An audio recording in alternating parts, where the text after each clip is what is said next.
Hoy, en Al Vino Vino, conoceremos el modelo de Chateau francés implantado en plena Mancha toledana, gracias a Bodegas Pinuaga. Un padre y una hija han continuado con nuevos bríos con la tradición familiar bicentenaria de elaborar vinos tintos especiales en Corral de Almaguer, respetando todos los parámetros de agricultura ecológica que cristalizan en estos caldos de gran calidad.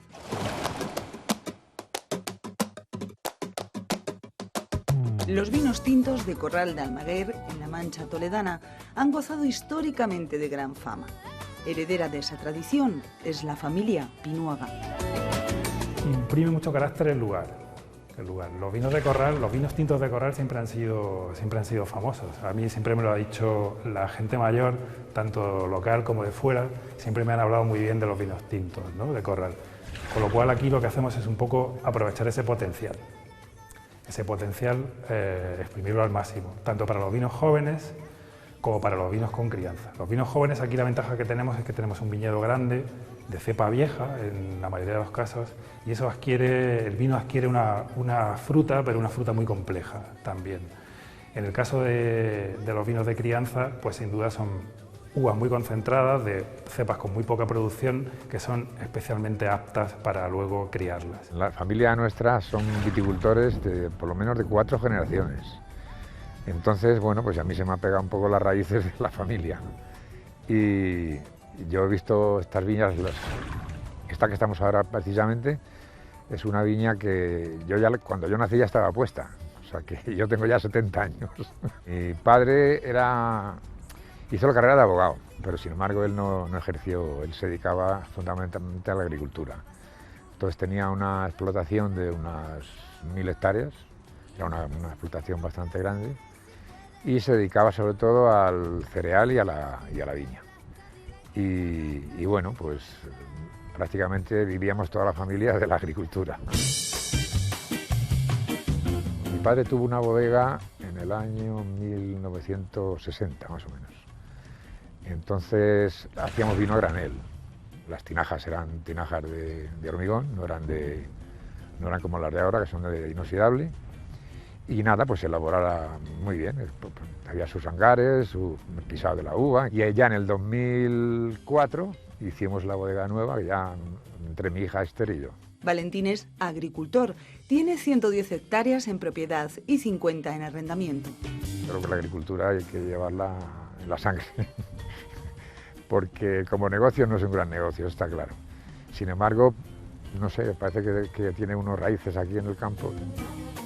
Durante mucho tiempo Valentín compaginó su trabajo por cuenta ajena, es químico de titulación y trabajó en la antigua Pegaso, con el campo. Ahora ya jubilado, se dedica solo a la agricultura. Lo primero es el terreno, el terroir, que llaman los franceses. Entonces, bueno, estas son tierras que son de tipo arcilloso, y hay algo también de la otra zona que tenemos 50 hectáreas, se regrava. La altura del viñedo es una altura considerable, son 750 metros, eso es importante para que luego eso en los vinos se nota. Hay una acidez total alta, hay un pH bajo, también es muy característico de esta variedad. Aunque la producción es muy pequeña o corta, digámoslo así, la uva es de una calidad extraordinaria para hacer vino tinto en este caso. La relación entre el ollejo y la piel, que realmente es la piel donde están todas las sustancias importantes de un vino tinto, es grande, o sea que quiero decir que tiene mucha piel respecto al ollejo, con lo cual luego se puede extraer de ahí mucha sustancia para el vino. Hay que adaptar el tipo de viñedo al terreno, porque como no es que yo haya elegido el terreno ya me lo han dado hecho. Y bueno, aquí se da muy bien la variedad de tempranillo, el airén, y ahora en estas 2 parcelas que vamos a poner aquí ahora, vamos a poner 2 variedades nuevas, que son la del macabeo y la garnacha, con el fin también de dar mayor variedad para tipos de vinos de la bodega.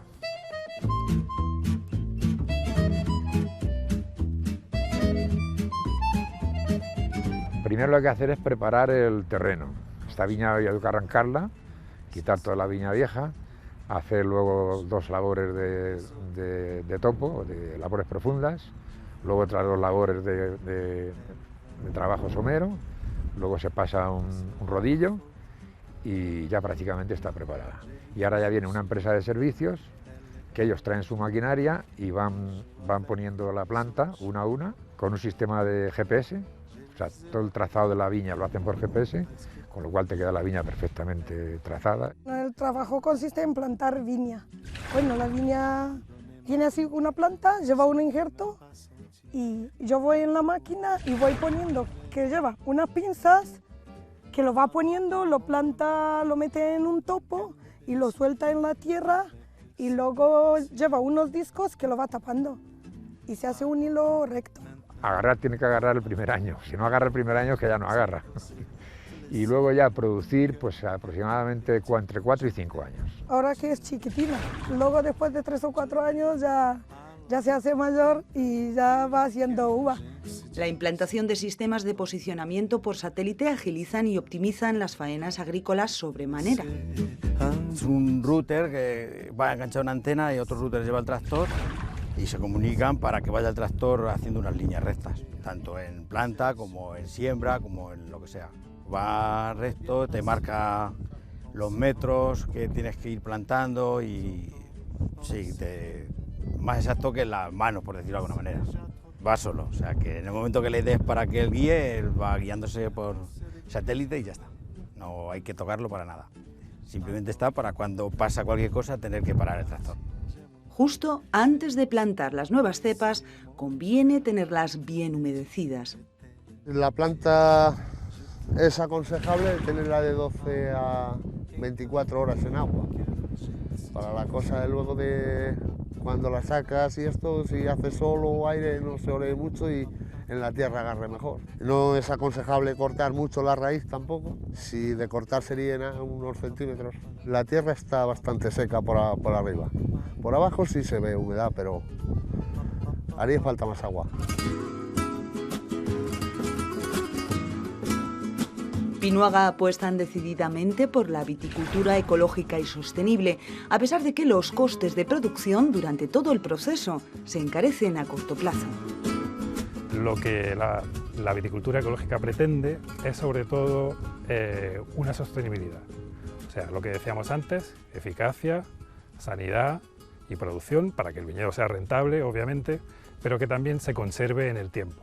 O sea, que esto no solamente tenga un objetivo de producción inmediata, sino que se conserve y se conserve bien para muchas añadas, incluso para varias generaciones. Lo ecológico es enemigo de la producción, porque tú no puedes utilizar pues, ni abonos minerales, no puedes utilizar insecticidas, con lo cual pues, la producción te la limita. Entonces, claro, los grandes productores no son enemigos del ecológico.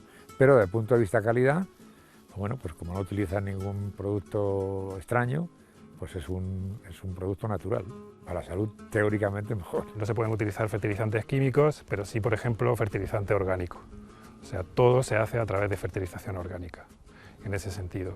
Los fitosanitarios quedan única y exclusivamente reducidos al azufre en polvo o al cobre. No abusar del laboreo, es decir, no abusar, por ejemplo, de los arados en la tierra, para mantener la vida microorgánica del suelo, muy importante, para que luego todos esos microorganismos sean fundamentales a la hora de la nutrición de la planta. Y en segundo lugar, lo que vemos aquí, por ejemplo, que es una cubierta vegetal, un abono en verde. Aquí lo que hay es una leguminosa sembrada, la aveza en concreto, que lo que va a hacer, por sus características particulares, es fijar nitrógeno del aire en el suelo. La parcela que rodea la bodega tiene unos 45 años. Es una parcela que se planta en vaso de un clon de tempranillo muy específico, es un clon de cencibel, de una variedad de tempranillo que madura de forma más tardía.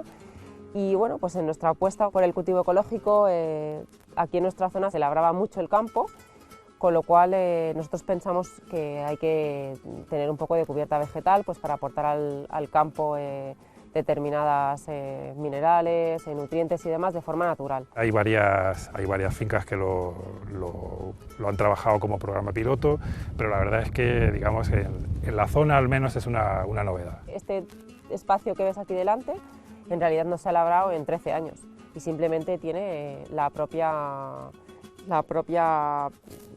hierba natural que crece, que simplemente se siega y que es increíblemente curioso cómo realmente beneficia al viñedo. La cubierta vegetal tiene varias funciones. Por un lado, al ser una leguminosa, lo que hacen las leguminosas es fijar el nitrógeno del aire en el suelo, que va a ser un aporte de nitrógeno, por tanto, para la planta, para la viña en este caso. Sembrándola en su momento adecuado también es un control indirecto de adventicias, es decir, de hierbas no deseadas, puesto que esta planta ya se convierte en predominante sobre otras y crece ella y no esas otras que son perjudiciales para el viñedo. Cuando padre e hija decidieron reengancharse como agricultores, tuvieron claro el modelo a seguir, el Château Francés, que en Corral de Almaguer no puede ser otra cosa sino una bodega instalada en una casa manchega, rodeada de viñas por todas partes. Diseñando un poco primero la ubicación de la bodega, queríamos que estuviera aquí en el propio viñedo, que teníamos muy claro que queríamos que fuese un proyecto de vinos en producciones limitadas, de calidad y muy centrado en el viñedo ecológico. Del agricultor yo creo que a mí lo que más me gusta es el medio ambiente, por decirlo de alguna manera, porque vives la naturaleza todos los días. Entonces vas viendo cómo las plantas nacen, crecen, se desarrollan, y luego cuando llegas al final, al estío, pues la recolección. Y es una casa, es una extensión más de lo que tú haces en el campo, ¿no? Con lo cual pues no deja de ser una casa, es una casa manchega en el medio de un viñedo. La bodega refleja fielmente lo que hacen.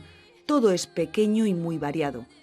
Elaboran 150.000 botellas al año, vinifican por parcelas y tienen que tenerlo todo muy controlado. El edificio también refleja un poco eso, ¿no? Cada parte del edificio está específicamente diseñada para que albergue una parte de la elaboración y bueno, pues refleja mucho lo que hacemos aquí. Cuando tú cuidas lo que haces y realmente te esmeras por elaborar un producto de calidad, pues tiene muchísimos más costes.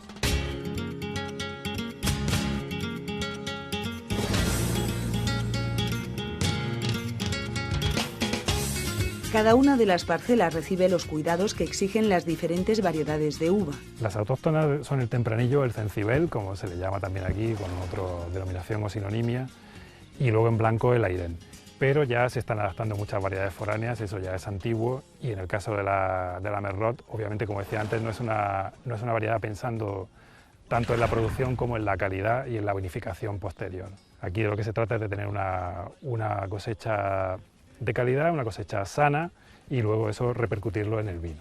En lo que estamos es una parcela de Merlot, son 14 hectáreas en espaldera, como se puede ver, con poste y con alambre, necesitan sostén, con riego asistido. El riego se hace siempre con mucha contención y más que asistir a la uva, lo que asiste es a la planta para su buena conservación y su buen funcionamiento. La Merlot es una variedad que en un clima como este sufre bastante, sobre todo en los veranos largos, secos y muy calurosos. En primavera y tras la poda de invierno comienza la brotación de las plantas. Lo que tenemos aquí son 3 estados fenológicos diferentes de brotación en la misma planta, incluso en un mismo brazo. Podemos observar aquí una yema hinchada, con signos ya claros de brotación, pero sin que aún hayan salido las hojas. Aquí ya tenemos las hojas en punta, o sea, ya vemos ahí cómo las hojitas van intentando salir, una brotación más avanzada que la anterior. Y en este tercero tendríamos ya 3 hojas perfectamente visibles, separadas, una cuarta hoja, incluso los 2 racimitos o los 2 futuros racimitos que saldrán en el pámpano, en este caso, o sea, las uvas. De hecho, si cortásemos una yema y la viésemos en el microscopio, veríamos todo ya ahí en miniatura. En la finca Salazar conviven desde hace relativamente poco tiempo encinas milenarias con nuevas viñas, modificando el paisaje que conoció Valentín. Es un paisaje que ha ido evolucionando con el tiempo. De hecho, esta finca se llamaba Dehesa de Salazar, porque el paisaje era de dehesa, o sea, encina y chaparro, luego ya vinieron la mecanización del campo, y al final se ha quedado como dehesa matizado en encinas, que quiere decir que se ha quitado todo el monte bajo y se han dejado solo las encinas.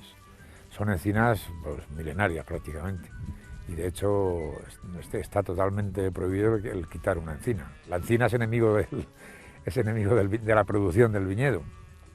Primero porque estorba para todas las mecanizaciones y segundo pues la propia encina pues tiene un radio de raíces muy amplio y entonces no deja crecer el viñedo. El cariño y los cuidados con que tratan la uva durante todo su ciclo vital.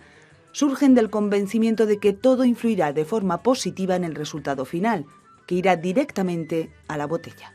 Toda la uva que entra a la bodega es recogida manual y además se transporta en cajas. Las cajas, que este tipo de cajas de fruta, con el fin de que el racimo no sufra lo más mínimo antes de llegar a la bodega. Está a 10 minutos de transporte, que es otra de las ventajas que tiene el ubicar la bodega dentro de la propia viña. Como producción, digamos, y como coste, el coste de la vendimia con máquina es 10 veces menor que el de la vendimia a mano.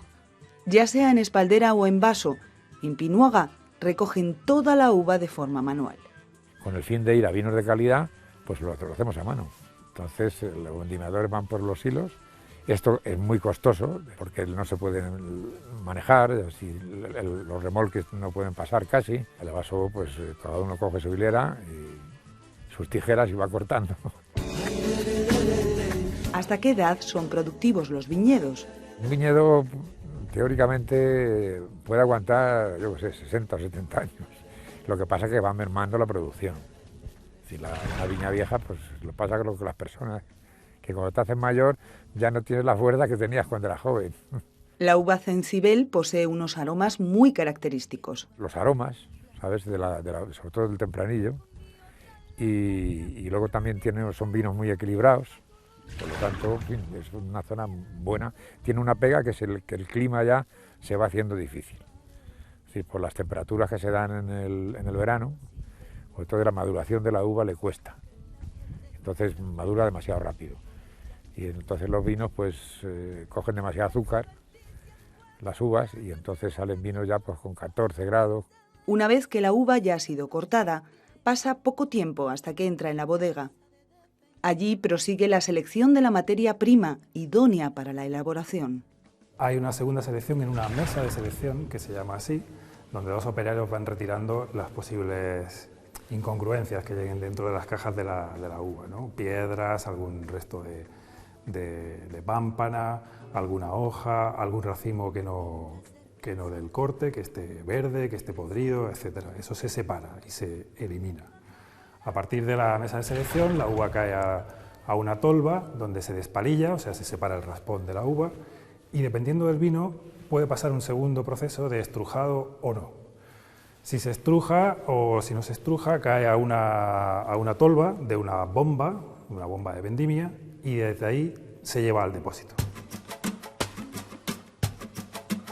En Pinuaga gestionan la maceración con temperatura y movimientos a ritmos determinados, en función del vino que quieran obtener. Tenemos ya esa pasta, ese mosto con la piel, y ahí hay dos procesos simultáneos, diferentes, pero muy importantes los dos, que son por un lado la fermentación alcohólica, o sea, la conversión de azúcares gracias a las levaduras en alcohol, y la maceración. La maceración consiste en sacar todo lo bueno que hay en la piel para que luego eso se transmita al vino. Primero, controlando la temperatura es muy importante, que la temperatura de fermentación esté controlada. Y segundo, moviendo esa pasta, moviéndola, pero lo que nosotros queremos moverla. Es decir, queremos extraer cosas, pero no queremos sobreextraer cosas. Queremos extraer cosas buenas y no cosas malas. Entonces, en función de la maduración de la uva, que previamente en el campo ya se ha testeado, ya se sabe cuánta madurez tenemos, cuánta madurez polifenólica, no solamente en azúcares, la acidez, el pH, etcétera, en función un poco de la característica de la variedad, del vino que queremos conseguir y de la añada, pues se mueve más esa pasta o se mueve menos. Eso se hace a través de diferentes prácticas, como puede ser el remontado, el del stash, etcétera. Tenemos esa pasta fermentada y dependiendo de si el vino va a ser un vino que venga, por ejemplo, a esta barrica, o que vaya a ser un vino joven que no vaya a pasar por una crianza en madera, pues tiene una maceración más larga con esa piel o menos larga. Si es un vino que va a ir a crianza, normalmente la maceración es más larga. El resto de los vinos jóvenes sobre todo, pues pueden tener periodos de maceración de 10, 15 días, lo más. Después de la vendimia, todos los vinos pasan el primer invierno en los depósitos de acero inoxidable, para decantar de forma natural y no tener que ser filtrados ni limpiados mediante procesos agresivos. El tiempo en el que estamos ahora, abril, mayo, finales de marzo, depende un poco del vino, se trasiegan los vinos. y lo que viene a barrica se baja por gravedad desde los depósitos hasta la madera, y dependiendo del vino, dependiendo de la añada, pueden estar entre 9 meses o 14 meses en barrica. Pinuaga no distingue los vinos en origen, atendiendo a su tiempo estimado de crianza, sino de forma más genérica. En nuestro caso los vinos salen como genéricos. Genérico quiere decir que no se distingue entre un vino joven y un vino con barrica. En principio no se le llama crianza, no se le llama reserva o este tipo de categorías habituales que suele haber. Pero sí que se da una información en la contraetiqueta normalmente de lo que es el vino en sí. Entonces se puede distinguir si es un vino joven, que no por ello es un vino menor, que eso es muy importante también tenerlo en cuenta, o un vino con una crianza corta o un vino ya con una crianza un poco más larga, en el sentido tradicional tal y como lo entendemos. En la sala de barricas hay tanto de roble francés como americano, de hasta 5 años máximo. Suelen ser de tostado medio y trabajamos a americana y francesa, y en cuanto a la edad de la barrica suelen ser, normalmente son de 1 año, de 2 o de 3. Al cuarto, a lo mejor alguna la podemos mantener hasta un 5.º año, se desechan. El parque de barricas supone una inversión recurrente en cualquier bodega que se precie. Una barrica buena de tamaño medio, unos 600 euros. Los vinos cuya crianza se efectúa en barrica se elaboran de una forma distinta a los que no lo serán. Es un vino elaborado especialmente para que luego pase por esa barrica y adquiera en ella unas características que se supone que el vino debe tener ya de inicio y potenciarlas, ¿no? La porosidad de la madera resulta esencial para la oxigenación constante del vino. En cuanto a la barrica es muy importante siempre distinguir 2 procesos que suceden dentro de ella. El vino, desde un punto de vista organoléptico, adquiere aromas y sabores, pero sobre todo es el trabajo dentro-fuera. Eso es cuando se habla del poro de la barrica, ¿no? Hay un trabajo entre el vino y el exterior, de microoxigenación, constante y continuo. Por eso no es lo mismo que esté 3 meses, 5 meses, que 12 meses, que 14 meses. En función un poco del vino, de los análisis que se hagan físico-químicos y de la cata, sobre todo, es cuando vamos a decidir si un vino ya está criado como nosotros queremos que esté, y entonces se saca y es cuando ya va a la botella. Cada tipo de barrica aporta distintos aromas y sabores al cuerpo del vino. El poro americano suele ser un poro más grueso, el poro francés suele ser más fino, confieren cualidades y calidades organolépticas diferentes, y va mucho también en el tostado, en la tonelería, y sobre todo también influye mucho el tipo de vino. Por norma, los vinos de Pinuaga están llenos de matices, ya que llevan dentro las aportaciones que el suelo, la tierra y la mano del hombre le han otorgado a lo largo del tiempo. A mí me parecen vinos complejos, pero a la vez sencillos.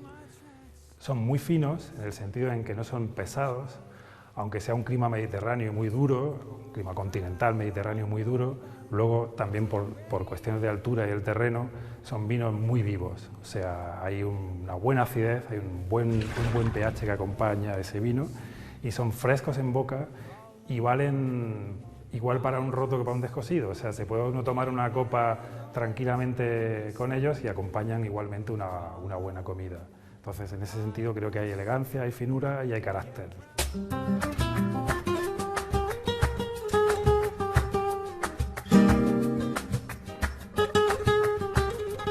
Del color, pero aún mantiene todavía un color muy bonito, muy brillante, y a pesar de los años transcurridos mantiene perfectamente la capa y la brillantez.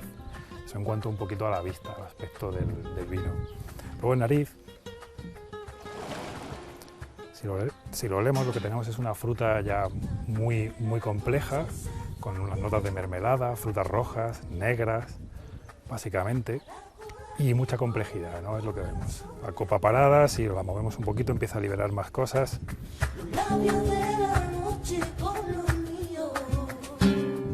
En la boca, fundamentalmente, lo que vamos a ver es lo que hemos visto en la nariz. Es una fruta muy suave, pero con mucho carácter. Esa complejidad que hemos visto en nariz también está en boca, y sobre todo hay un retrogusto y una persistencia grande. Eso siempre es una característica fundamental de un buen vino. 200 cepas ha obtenido importantes méritos por su calidad. Para nosotros lo mejor es esos clientes, ¿no?, que te vuelven a llamar, que te dicen, oye, he probado tu vino, no sé dónde lo puedo comprar, oye, me ha encantado. Actualmente, Pinuaga exporta la mayor parte de su producción. Actualmente estamos exportando, pues yo diría entre un 60, casi un 70% de la producción que elaboramos a diversos países, tanto a nivel europeo como fuera de la Comunidad Europea. Y luego en España, sobre todo, vendemos en lo que es la zona nuestra de Castilla-La Mancha, en Madrid y bueno, algún distribuidor en la parte sur de España y luego mucho a clientes particulares, venta directa. Y fuera de España, pues lo que te decía, o sea, lo que es el entorno comunitario, pues exportamos a Alemania, a Holanda, a Dinamarca, a Suiza, a Inglaterra, y fuera de la Comunidad Europea exportamos a Estados Unidos, a Canadá, a Brasil, a México, y en Asia trabajamos con un cliente en Corea del Sur. Quizás hay países donde, pues por la tradición, la cultura que hay o la relación que hay con nuestro país, pues sea más fácil que encajen, ¿no? Y donde pues a lo mejor hay más tradición de exportaciones de vino español a esos países, pues quizás sea más sencillo. La verdad es que es muy curioso ver cómo países tan diversos o tan distintos como Estados Unidos o Corea del Sur, la gente puede apreciar tus vinos igual en un sitio o en otro, siendo de culturas y de comidas tan diferentes, porque no hay que olvidar que el vino es un acompañante de una comida. Si tú les hablas de Toledo, por ejemplo, pues es un icono, ¿no? Entonces sí que es verdad que la gente te asocia fácilmente. Quizás hay otras regiones, evidentemente si eres de Rioja, de Ribera, pues quizás ya solo la marca Rioja vende como tal, ¿no? Pero en nuestro caso tienes que hablar de otros, digamos, aspectos culturales de tu zona para que la gente te identifique. Pero no es ningún problema, al revés, o sea, yo creo que es una ventaja porque lo que te explicaba antes, la gente prueba los vinos, le gusta la calidad de tus vinos, le gusta el sabor, le gusta el precio y lo compran. Pero también es muy importante la presencia, ¿no? Y el aspecto, ¿no? La imagen que transmites.